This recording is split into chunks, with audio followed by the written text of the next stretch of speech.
একটা ছোটো একটা পিকনিক স্পট, যেখানে অনেকে আসে, অনেকে মজা করে, ফ্যামিলি নিয়ে আসে। আর সেরকমই একটা জায়গা।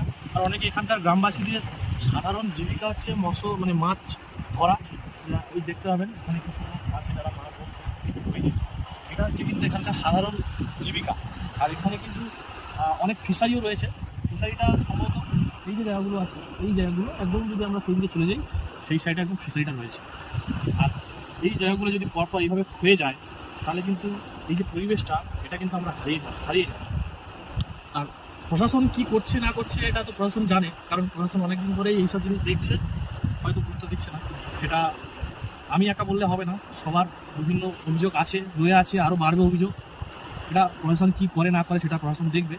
কিন্তু এই যে এত সুন্দর জায়গাগুলো আস্তে আস্তে যখন নদীর তলে চলে যাচ্ছে, তখন কিন্তু এই পরিবেশের ভারসাম্যটা ধীরে ধীরে যেন হারিয়ে যাচ্ছে। তো যতটা দেখা